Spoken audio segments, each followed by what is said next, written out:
한꺼번에 폭락은 안 할 거지만 그래도 서서히 그러니까 지금 주택을 구입하려고 생각하시는 분들이 계시다면 지금부터 눈여겨보시기 바랍니다. 앞으로 시장이 어떻게 변하는지.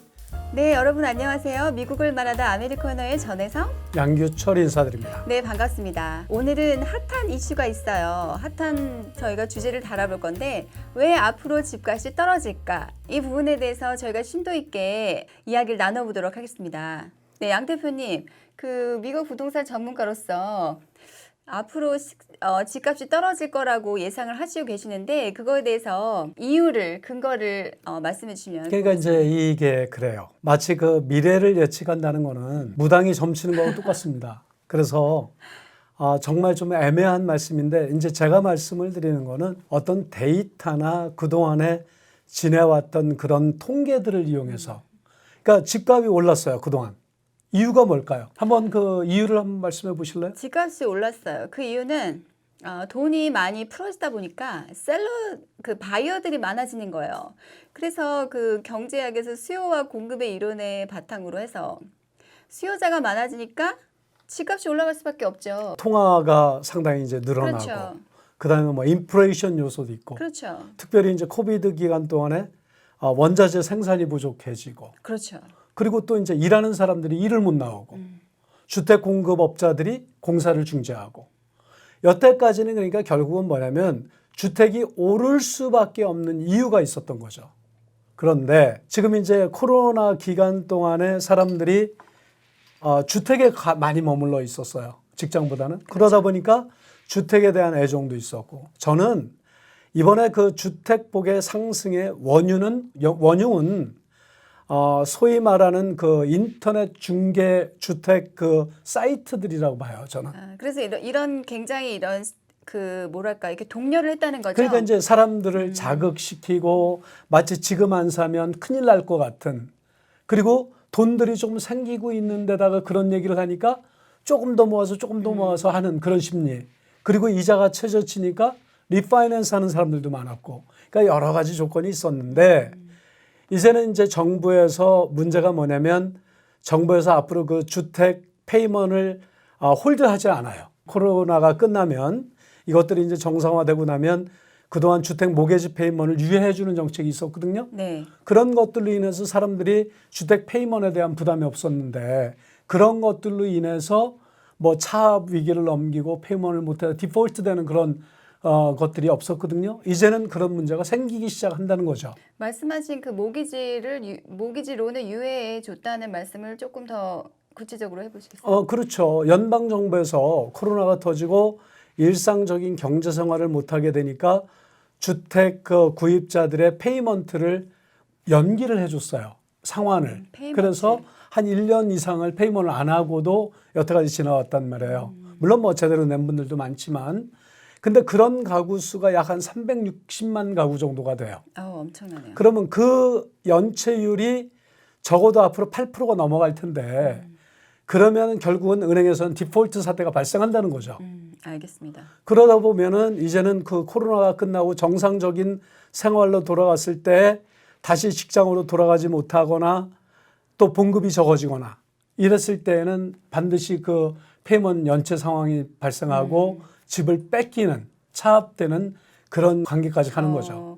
네, 그러면 또 어떤 요인이 있을까요? 그 집값이 앞으로 떨어지는 요인 중에서 어떤 부분이 그러니까 있을까요? 이제 지금 지난 뭐 1, 2년 동안에 주택 가격이 약 한 15%에서 25% 정도 올랐어요. 오른 요인은 아까도 말씀드렸지만 뭐 부자재, 그 건축 자재값의 인상이라든지 그리고 뭐 여기 그 캘리포니아 사는 분들은 많이 아시겠지만 롱비치 항구에 지금 그 많은 그 화물 선박들이 물건을 내리지를 못하고 바다에 떠 있습니다. 이게 네. 한꺼번에 지금 물건이 몰려 들어오고 있고, 지금 자동차도 마찬가지예요. 반도체 부족으로 해서 자동차 값이 올라가는데 과연 이것이 언제까지 갈 것이냐. 반도체 문제가 해결이 되고 그다음에 일하는 사람들이 일터로 돌아가고 생산이 늘어나면 다시 원상태로 돌아오는데 그동안 밀렸던 기간이 좀 필요한 거죠. 그리고 미국 경제나 세계 경제는 빠르게 회복되고 있어요. 네, 맞습니다. 지금 이 빠르게 회복되고 있다는 걸 여러분들께서 신경을 쓰셔야 되는데 인플레이션도 올해 지금 그 조사에 따르면 약 한 4.5% 정도 올랐다고 하거든요. 네, 보통은 뭐 2%로 예, 가야 그 정도면 되죠? 되는데 아주 엄청난 수예요. 결국은 이게 무슨 얘기냐? 바로 이자율을 올릴 수 있는 가능성이 있다. 이자율을 올리면 결국은 주택 가격이 프리즈되거나 떨어지는 그런 역할이 돼요. 결국 이제 금리가 오를 것이다. 그렇죠. 이렇게 그 플레이가 지금 이제 되면서, 연준에서는 이 주택 시장을 가라앉히고 미국의 정상적인 경제 활동이 일어나게 하기 위해서는 이자를 올려야 되는 지금까지 뭐 최저금리였으니까요. 그렇죠. 예, 그리고 지금 뭐 여러분들이 아시다시피 지금 그러니까 미국에 사는 많은 미국 분들이 주택 투자를 하고 주식 투자를 해서 상당히 뭐 지난 1년간 재미를 봤어요. 근데 이제는 이게 피기한 어떤 그 특별한 상황이었기 때문에 그런데 이것들이 이제 제자리로 돌아가기 시작합니다. 앞으로 저는 길게 봐서는 약 한 1년, 짧게 보면 8개월 정도 보거든요. 올해 말 지나서부터는 주택 차압도 늘어나고 주택 그 페이먼을 못하는 사람도 늘어나고 그리고 마치 이런 거예요. 자리에 지금 흩어져 있던 사람들이 뿔뿔이 흩어졌던 사람들이 제자리를 찾아가는 과정이다. 그것들이 제자리를 찾아가고 나면 그때는 이제 정신이 나는 거죠. 아, 이게 현실이구나. 네.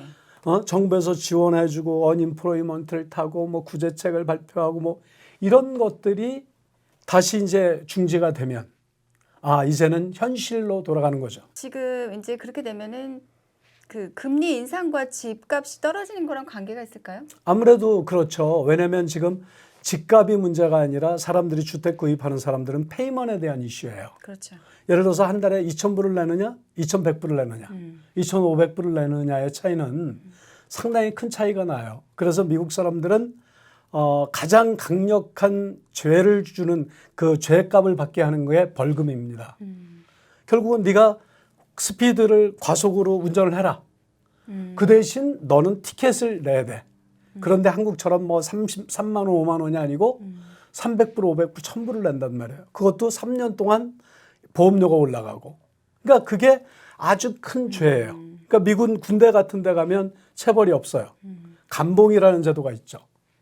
마찬가지로 그런 거는 뭐냐면 자본주의가 발전한 사회일수록 페이먼 1불, 10불이 엄청나게 작용을 한다는 거죠. 그렇죠. 그 이자율의 영향입니다. 네, 그러면 이제 그 또 다른 요인이 있을까요? 그러니까 이제 주택 공급자들도 이제는 그 현장으로 돌아가서 주택 공급도 늘고 그리고 이제 그렇겠네요. 이제 예, 집을 많이 집을 짓기 짓겠죠. 시작하겠네요. 네. 예, 그럼 뭐 수요 아까 그러면 이제 말씀하신 공급이 대로 많아지니까 수요 공급의 원리에도 맞는 얘기가 되고 네. 그리고 또 이제 국가에서 그 통화 정책이 상당히 돈을 풀어서 나라의 어려움을 이겨내려고 그랬는데 이제 어느 시점이 되면 그걸 걷어들여야 되는 시점이 와요. 그러면 이제 많은 사람들이 허릿줄을 매달아야 되는 그런 상황이 되는 거죠.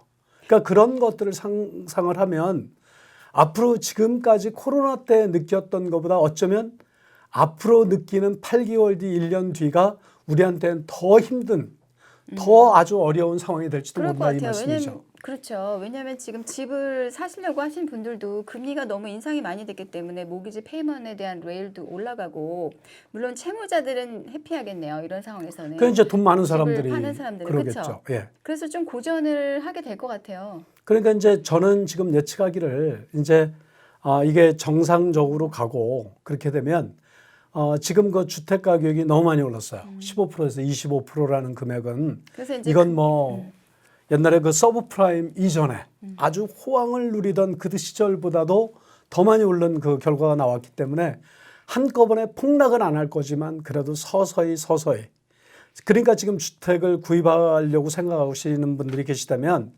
지금부터 눈여겨보시기 바랍니다. 앞으로 시장이 어떻게 변하는지 그리고 어떤 때가 되면 괜찮아질 건지를 정말 정확하게 파악을 하셔야 됩니다.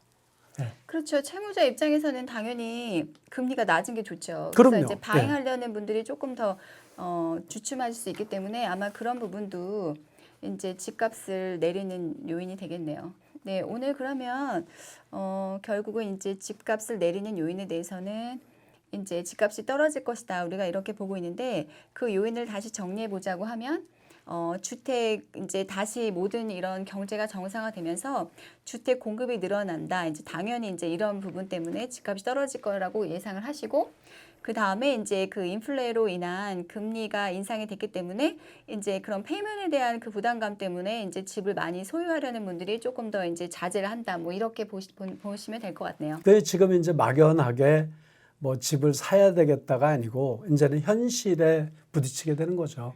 그리고 이제 자기 그 인컴이나 수입에 비해서 페이먼이 얼마큼 나가는지 그리고 지금 그 보면 캘리포니아에서 집값이 싼 주로 이렇게 이주하는 사람들 많이 늘어나고 있어요. 그런 것들은 하나의 그 주택값이 너무 많이 올랐다. 그리고 이제 여기 그 벌어들이는 수입 가지고 일반 사람들이 주택을 구입할 수 없는 그런 상태까지 왔기 때문에 이건 뭐 맥시멈이었다고 보시면 되는 거죠. 네. 그러면 이제 그 시청하시는 여러분들 중에서 집을 지금 이제 그 구매를 하려고 고민하시는 분들이 계시면은 한 뭐 8개월 정도 기다리셨다가 올해가 지나고 나서는 이제 집값이 떨어지는 거를 저희가 기대해 볼 수 있다고 이제 그렇게 보고 있습니다. 이렇게 해서 오늘은 그 집값에 대한 그런 전반적인 이제 집값이 왜 떨어질까에 대해서 짚어봤고요. 다음 주에는 그러면 집을 첫 번째로 이제 소유하려는 분들은 궁금증이 많으실 거예요. 어떻게 하면 집을 살 수 있는지, 그리고 뭐 서류는 뭐가 필요하고, 그 다음에 기간은 얼마나 걸리고 이런 여러 조건들에 대해서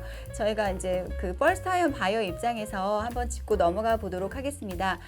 그럼 오늘 유익한 정보 얻으셨으면 거기 좋아요랑 구독 버튼 가시기 전에 꼭 눌러주시기 바라겠습니다. 감사합니다. 감사합니다.